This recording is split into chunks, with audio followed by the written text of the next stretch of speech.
A lei de execução penal prevê situações em que um condenado pode ficar menos tempo atrás das grades.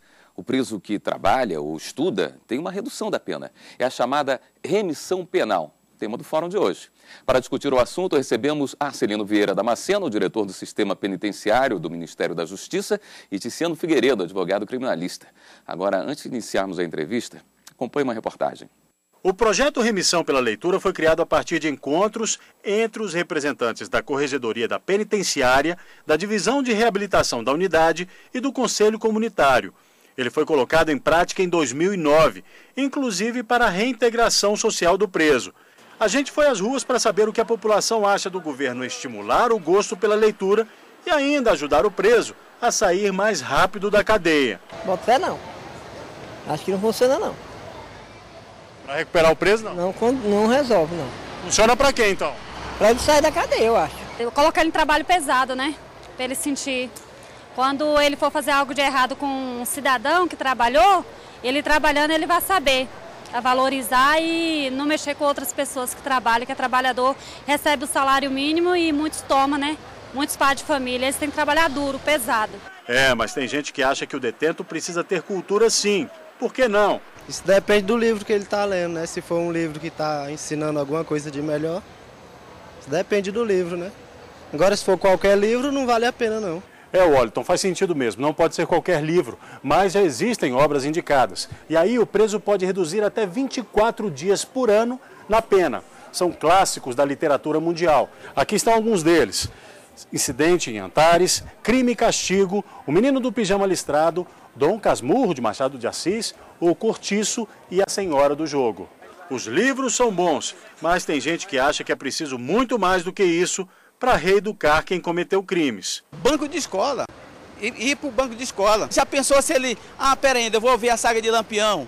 Pô, aí fala sério, né? Não pode. Eu acho que tem que ir para o banco da escola, porque na verdade o país está precisando de educação. Bom, gostaria de começar perguntando para o doutor Ticiano, quando se fala em redução penal, tem que se pensar em dois momentos, antes e depois da condenação, não é? Na verdade, quando você fala redução da pena, a gente só pode estar falando nem remissão no momento posterior à condenação, quando você já há uma execução da pena. Agora, a forma de se obter esses dias remidos é que pode ser anterior ou posterior à condenação. O que define? Na verdade, é o comportamento, a oportunidade de trabalho do preso dentro do sistema penitenciário. Eu acho que até a partir dessa limitação de vagas, de oportunidade de trabalho, é que se tem criado e buscado novas medidas para que seja possível ao preso retornar à sociedade antes do cumprimento da totalidade da pena. Então, na verdade, o que define são as oportunidades. Sim. O preso, doutor Arcelino, ele entende isso? Ele lê dessa forma? Pode ser um estímulo à sua ressocialização? Entende muito bem. A gente sabe que o sistema penitenciário brasileiro, ele adotou, além da punição, a vertente da ressocialização do preso. Então, o preso, quando ele está encarcerado, ele quer sim participar de medidas de ressocialização, né? As atividades de trabalho, as atividades de estudo, todas elas são bem-vindas pela população carcerária. E isso é bom porque também diminui a tensão dentro do sistema prisional, que já é um sistema por si só tenso. Como funciona as perdas desse direito adquirido pelo preso por faltas cometidas? Que tipo de falta pode levar a isso? Normalmente o preso, quando ele comete as faltas, né, cada presídio ou cada sistema penitenciário ele tem seu regulamento. Para os presídios federais, nós temos o Regulamento Penitenciário Federal, que é um regulamento em que institui as penas e institui as faltas, né? Então, de acordo com a falta que ele comete, ele responde a um procedimento administrativo disciplinar, né, uma comissão formada no âmbito de cada penitenciário federal, e ele responde de acordo com o regulamento. Esse regulamento é divulgado ao preso assim que ele chega na unidade. Então, quando ele chega, ele fica por um período de 10 dias no setor que nós chamamos de inclusão. Durante esses 10 dias, ele conhece os seus direitos e os seus deveres, né, recebe o regulamento e aí, se eventualmente falhar ou tiver alguma infração disciplinar, ele vai ser penalizado de acordo com o regulamento. Os dias de reclusão abonados também diferem de um presídio para o outro ou não? Na verdade, até só complementando a colocação do doutor Arcelino, independente da regulamentação de cada presídio, hoje em dia há um limite de tempo que esse preso perde de remissão. Antigamente, há muito pouco tempo atrás, uma falta grave poderia zerar todos os dias remidos dele. Isso era até um entendimento pacífico no Supremo, né? Aí isso vem mudando, porque acaba que você pune de uma forma muito cruel aquele preso que eventualmente teve um bom comportamento ao longo de boa parte de sua pena, mas falhou uma vez. E agora, desde 2011, com a alteração legislativa, essa perda de dias passou a ser limitada a 1/3, né? Ao máximo de 1/3 daquilo que ele tem direito. Sei. Esses dias também diferem de presídio para presídio ou não? Ou é definido em lei os dias que ele recebe pelos dias trabalhados ou estudados? A lei de execução penal define quantos dias ele vai remir em razão da atividade, de trabalho ou de estudo. Eu acho que me parece o artigo 126 da LEP. Né? E para o caso da remissão pela leitura, a portaria conjunta do Ministério da Justiça com o Conselho da Justiça Federal estabeleceu que a cada livro lido, a cada resenha produzida, serão 4 dias remidos. De trabalho são 3 dias para cada dia trabalhado, não é? Cada 3 dias trabalhados um dia de remissão da pena. E de estudo? Se não me engano, são 8. São 12, a cada 12 horas dá dia um dia remido. Qual que é mais procurado? E qual que tem o efeito prático mais interessante? Eu diria que o mais procurado é aquele que tem mais oportunidade. Não é que o preso, ele busca o trabalho, se não tem o trabalho, ele busca o estudo. Se não tem o estudo, ele vai agora ter a oportunidade de buscar a leitura. Eu acho que nada vai ser mais eficiente do que a leitura. Porque o que acontece muito, como já foi dito aqui, é um ambiente de muito estresse. O preso ele se submete a situações que não são situações adequadas, então qualquer atividade que demande a ocupação do tempo ocioso, a saída de cela, isso para ele é bem-vindo. Então, se é trabalho, se é estudo ou leitura, sempre vai ser bem-vindo aí, porque eles querem realmente participar de um projeto e sair daquele ócio, daquele estresse do dia a dia. A remissão está ao alcance de qualquer apenado. Sim. Apenado e antes de ser apenado. É aquilo que eu falei no começo. A possibilidade de você ganhar os dias remidos, ela entra mesmo antes da condenação. A partir do primeiro dia que o sujeito está preso, ele já pode estar sendo beneficiado com semiaberto também? Semiaberto também, desde que ele esteja trabalhando. Na prática, o que favorece mais um sucesso para a pessoa que está presa ao sair? É ele ter o estudo que ele adquiriu enquanto estava preso, ou ele ter aprendido uma nova profissão? O que o senhor acha que funciona melhor? Na verdade, assim, se formos imediatistas, é o trabalho. Né? Porque o estudo, na verdade, é um investimento a longo prazo. Né? Nós tivemos exemplos no mundo aí, como os tigres asiáticos, que investiram na educação há 60 anos atrás e hoje estão colhendo os frutos. Né? Hoje, aprender uma profissão é algo mais imediato. Então, o preso que está recolhido no estabelecimento penal e sai com uma profissão, para ele isso é muito positivo, isso é muito bom. Ele consegue visualizar o resultado da sua atividade. Né? E o estudo já fica mais... Né? Eu tenho um pouco de divergência nesse ponto. Eu acho que a questão do estudo, historicamente, se a gente parar para pensar, toda a nação que se desenvolveu foi a partir do estudo. E eu acho que a partir do... Porque, veja, eu não sei em que termos exatos vai sair a portaria, mas eu imagino que não seja apenas livros de historinha. Sim. Quer dizer, se o sujeito lê um livro de direito penal, se o sujeito lê um livro de constitucional, o que não é inviável, porque a gente sabe que muitos presos têm mais noção de direito do que alguns operadores do direito em si.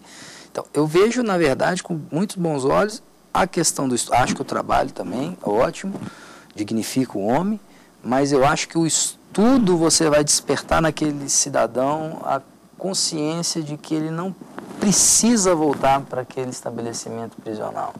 Eu gostaria de entender melhor, aproveitando a presença dos senhores, esse sistema de remissão pela leitura. Mas antes nós vamos por um rápido intervalo. Daqui a pouquinho a gente volta, então saia daí.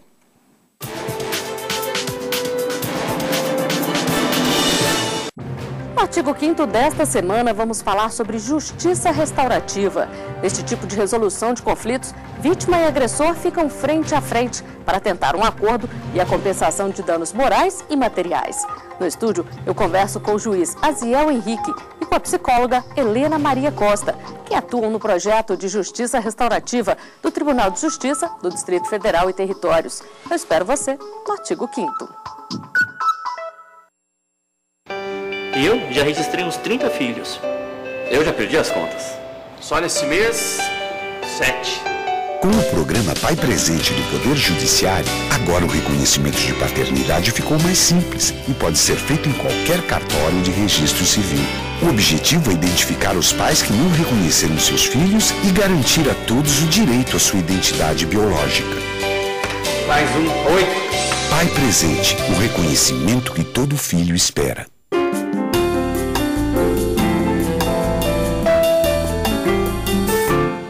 Aos partidos novos, falta povo.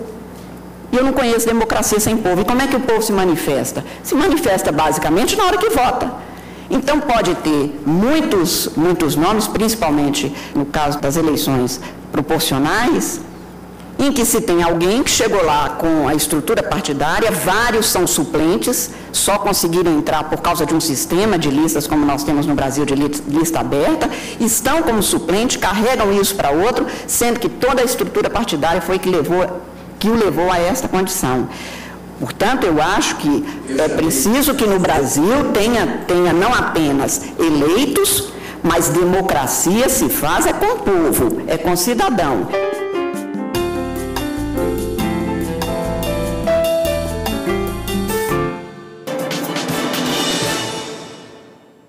Estamos de volta ao fórum que hoje discute remissão penal. Eu gostaria de saber do doutor Arcelino como é que funciona essa iniciativa do Ministério da Justiça de remissão pela leitura. O senhor pode passar para a gente em rápidas palavras como vai funcionar? Sim, a remissão, a princípio, esse é um projeto iniciado no âmbito das 4 penitenciárias federais, como eu falei no bloco passado, para servir de modelo. Né? O primeiro, qual é a ideia? A legislação diz que o preso pode remir pena pelo trabalho e pelo estudo. Né? Considerando as dificuldades que temos de contratar professores, de montar oficinas de trabalho dentro dos presídios federais, pensou-se numa medida alternativa. E aí se pensou na questão da remissão pela leitura. Né? Como que se dá esse projeto? O preso ele vai ler uma obra, essa obra tem que ser uma obra literária, uma obra clássica, filosófica, não é qualquer livro. Pode ser livro acadêmico? Pode ser livro acadêmico também. Ele vai fazer uma resenha, ele vai fazer essa leitura num prazo de 20 a 30 dias, ele faz uma resenha, essa resenha é submetida a uma comissão formada no âmbito da própria penitenciária, que vai analisar a resenha, verificar se não tem questões de plágio, enfim, verificar se realmente o preso fez a leitura daquele livro, e isso é encaminhado ao juiz federal corregedor, que é quem vai fazer o cálculo da remissão. Encaminhado ao juiz, ele vai fazer o cálculo da remissão e isso, o preso consegue o benefício de ter os seus dias remidos. Doutor Ticiano, não parece um atalho muito próximo do trabalho que é feito para o estudo? Na verdade, é uma evolução do estudo. Né? Eu estava até aqui lembrando que no outro bloco a gente omitiu uma informação importante, que é o estudo à distância. A partir do momento que os presídios conseguirem dar ao preso condições de ter um estudo à distância, pela internet, uma sala específica, a gente já também consegue suprir essa ausência desse benefício. Uma forma barata, segura? Bem mais barata e bem mais segura. Obviamente tem que estar sendo supervisionado por alguém, porque o preso não pode ter um contato, ainda que via telemática, com o mundo exterior, até para evitar os problemas que a gente teve no começo com o celular. Mas é uma forma que a gente não tem que presumir que o preso vai utilizar aquilo da forma indevida. Mas é uma forma bem mais barata. E eu vejo a leitura como uma evolução e complementação de todas as outras formas, tanto a do estudo quanto a do trabalho. Porque se é dado ao preso acumular os benefícios, né, ele teria condições de estudar, trabalhar e ler. Ora, num sistema que a gente pensa que o sujeito fica 24 horas ocioso, a gente consegue suprir pelo menos aí 20 horas do dia dele com trabalho, estudo e leitura. Mas essa redução tão forte da pena inicial prevista para ele não vem desvirtuar a pena original dada? Jamais. A gente não pode enxergar a pena como uma mera vingança do Estado. A analogia que a gente tem que fazer é que o Estado colocar um cidadão na cadeia é a mesma coisa de um pai punir um filho. Nenhum pai gosta de punir um filho. Todo Estado, assim como todo pai, gostaria de não precisar ter que punir. Então, eu tenho que punir de forma efetiva. E o que é de forma efetiva? É aumentar a pena para cada crime? A gente já tem N exemplos, é endurecer as normas, N situações de que não adianta. A lei dos crimes hediondos está aí, a lei de tráfico de drogas está aí, para mostrar que o endurecimento da legislação, em hipótese alguma, recupera o cidadão. Mas, por outro lado, quando o Estado oferece recursos para que esse cidadão volte definitivamente à sociedade e não retorne ao presídio, eu acho que vai perfeitamente encaixar com o pilar, a função da pena, do direito penal. Há um limite? Talvez só complementando, estou dizendo assim, o que talvez a gente não possa confundir, ou é que a gente muitas vezes tende a comparar com outros países, né? Mas cada país tem o seu sistema. Claro. No Japão, você tem a pena para o japonês é a vingança do Estado. É para que aquele apenado se arrependa do que fez. Não é o modelo brasileiro. O modelo brasileiro é a punição e também a ressocialização. Por isso é importante a gente ter essas medidas, né, para que o sujeito que esteja encarcerado retorne para a sociedade melhor do que entrou. Esse sistema de leitura foi retirado de algum caso de sucesso em presídios nacionais? É uma experiência importada?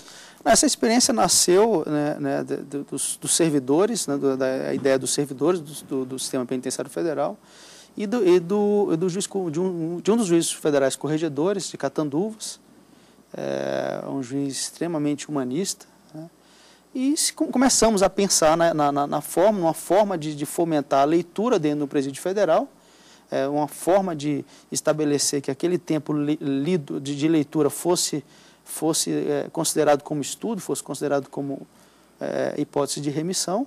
E aí surgiu a ideia, isso surgiu em 2009. Mas ela foi testada em Catanduvas, na prática? Foi testada em Catanduvas, desde 2009, Catanduvas, depois se estendeu ao Penitenciário Federal em Campo Grande, né, e agora, com essa portaria, ele vai se estender a todos os presídios federais, né. Conforme eu disse no bloco passado, a nossa ideia é de servir de modelo, né, e que vai, com certeza, repercutir também em vários estados da federação, né? Talvez outros estados queiram também aplicar esse modelo de remissão. Há um limite dessa acumulação, doutor Tiziano? Eu acredito que não. A portaria traz alguma limitação? Não, a limitação não há. Não há limitação. Pelo que o senhor comentou de 20 a 30 dias, ela deve dar um limite de leitura. De dias para que o sujeito leia. Acho que se ele pegar uma biblioteca e dissecar ela em 365 dias, não vai valer. Ele tem que ter um prazo, né? Para ele, assim, em 20 dias, eu acredito, em 20 dias você tem que ler um livro e fazer uma resenha.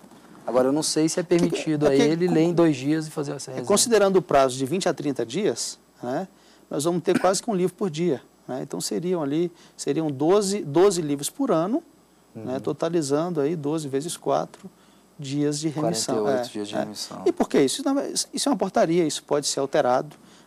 Esse é o modelo que já está sendo utilizado e é claro que vai merecer ajustes, né? Né? E são ajustes que nós vamos na prática, no dia a dia, isso deve ser melhorado. Quais são os desafios que o senhor acha? Se há esse limite de apenas 12 livros por ano, aí a gente está diante de uma proposta que tem uma boa intenção, mas que ainda não alcança ela. Porque é muito pouco você imaginar que o sujeito vai ler 12 livros e ter 48 dias remidos. Aí, se há essa limitação, o tempo talvez amadureça essa proposta para que pelo menos aumente o número de livros, né? A ideia nossa, a ideia do DEPEN é exatamente quebrar os paradigmas. Né? Conforme o doutor Tiziano falou, a doutrina inclusive utiliza o termo de faculdade prisional. que é exatamente quando você coloca um preso de baixa periculosidade com um de alta periculosidade no mesmo recinto, e eles vão trocar experiências criminosas, e aquele que é mais incipiente no crime, de repente vai se tornar de maior potencial, chamado de faculdade prisional. O que o DEPEN quer fazer é exatamente acabar com essa atividade usando a individualização da pena. Hoje nós sabemos que não adianta eu encarcerar se eu não fizer uma adequada individualização da pena. Quando me perguntam qual é a saída que você vê para o sistema prisional, isso, olha, para mim a saída é adequada individualização da pena, que já está prevista em lei. O que eu preciso ter é separar aquele preso de menor potencial daquele de maior potencial, separar por tipos de crime, de forma que não se permita aquela troca de experiências entre aquele criminoso que é ocasional daquele criminoso habitual. Então, e mesmo o criminoso habitual, também não tratá-lo como um verdadeiro câncer em estado terminal da sociedade. Esse criminoso também tem uma solução, uma saída para ele, né? Porque a gente observa crimes que têm repercussão nacional, que a pressão popular, a pressão da mídia não permite ao juiz dar uma progressão de regime quando aquele critério é praticamente objetivo ao cidadão que já merece. A gente tem casos famosos aí que, o caso da Suzane von Richthofen, por exemplo, é o exemplo clássico que a gente usa em sala de aula. Então a gente não pode também tratar o criminoso, que é chamado criminoso habitual, o criminoso de alta periculosidade, como um câncer que tenha que ser extirpado da sociedade. Não, esse sujeito, sim, merece um outro tipo de tratamento, uma atenção maior do Estado do que aquele de baixa periculosidade. Acho que esse diferencial mora aí. E a ideia é quebrar esses paradigmas. Quando se fala de remissão pela leitura, a gente sabe que vão ocorrer críticas, né? Poxa, mas o preso está lá apenado, como o doutor falou, não é a vingança do Estado, mas é importante que a gente consiga mostrar para aquele preso que ele pode ter uma conduta diferenciada quando sair do sistema penitenciário. É importante ter sempre essa visão de que a ideia é quebrar o paradigma, é mostrar que, embora o sistema esteja com dificuldades em alguns estados, em algumas regiões, tem jeito. Essas obras que estarão à disposição dos presos, quem fará a escolha? Quais serão os critérios para se escolher os livros que serão utilizados? Hoje, a administração da penitenciária adquiriu várias obras, né? Nós recebemos obras também em doação do próprio judiciário, dos familiares dos presos. Mas o preso pode pedir um livro? Sim. Ele pode, por exemplo, falar assim, olha, eu quero ler um livro sobre direito penal. Ele pede o livro. A única triagem que é feita são livros que não incitem a violência. Certo. Isso é um requisito que a gente natural, exige. Né? É natural. Agora, o preso que queira ler determinada obra que não está no acervo da biblioteca, ele pode pedir que a família faça a doação, a família faz a doação, ele lê e faz a resenha conforme a portaria. E há a possibilidade do Estado adquirir esse livro? Sim. Porque às vezes a gente fala, a família fazer doação, mas quando a família, a gente tem aí 90% da população carcerária de situação de miséria, de pobreza, a gente pedir para fazer uma doação de um livro que hoje custa R$200, R$300, a gente desfalca essa família de cesta básica, de comida e de alimento. Então a minha preocupação é essa, será que o sujeito que quer aproveitar ali para adquirir conhecimento técnico, e o mais natural é que seja na área do direito, ele tem essa possibilidade, então, de pedir ao Estado, por favor, compre esse livro para mim? O que acontece hoje, né? Hoje, no ano passado, 2011, 2012, nós adquirimos aproximadamente 1.000 livros, algo em torno de R$34 mil, quer dizer, um investimento baixo, né? Obviamente são obras escolhidas pela própria administração pública, né? Certo. Pelo próprio departamento penitenciário. Se o preso ele necessita de determinado livro, ele pode realmente requerer isso. É possível ele requerer, mas vai entrar na nossa fila de aquisição. Né? Se ele tem urgência naquilo, a família faz a doação. Se não é possível, ele vai ter que fazer a leitura com o acervo que está à disposição dele naquele momento. Mas uma sugestão, doutor Arcelino, eu acho que o DEPEN e depois até as várias execuções criminais estaduais e do Distrito Federal podiam fazer um trabalho junto às editoras. Claro. Para que elas doem livros, isso de alguma forma seja beneficiado, seja no abatimento de imposto, de alguma forma. Parceria com o MEC, alguma parceria. Isso é perfeitamente possível. Como eu disse, assim, A ideia está lançada, a semente está lançada. Ajustes vão acontecer. Eu vejo que o doutor Ticiano gosta da ideia de livros acadêmicos, né? Eu acho que porque se Você acha que vai funcionar bem? Eu acho que se a gente está buscando uma forma de voltar esse cidadão e juntando a ideia do doutor Arcelino com a posição dele com a que eu coloquei aqui, a gente vai ter um cidadão mais preparado para entrar no mercado de trabalho. Agora, sem dispensar os grandes clássicos e as grandes poesias. Eu costumo brincar, o Cacai, que é um grande advogado criminalista aqui de Brasília, ele fala uma coisa e eu repito em sala de aula. Se você quer ser um grande advogado criminalista, leia poesia, leia os grandes clássicos literários. Mas não só disso você faz a profissão, você também precisa ter os artigos em mente para poder saber qual peça produzir. Né? Às vezes se junta isso de uma forma muito interessante. Está aí o ministro Carlos Aires Brito, né? Que não nos deixa mentir, que é um grande ministro. O fórum termina por aqui. Eu gostaria de agradecer a participação dos nossos convidados, Arcelino Vieira Damasceno, diretor do Sistema Penitenciário do Ministério da Justiça, e também Ticiano Figueiredo, advogado criminalista. E a você que nos acompanha, muito obrigado pela sua companhia. Sua participação é muito importante aqui no fórum. Você pode, inclusive, enviar sugestões para o programa. O endereço eletrônico é forum@stf.jus.br. Eu te espero na próxima semana com mais um tema de seu interesse. Até lá!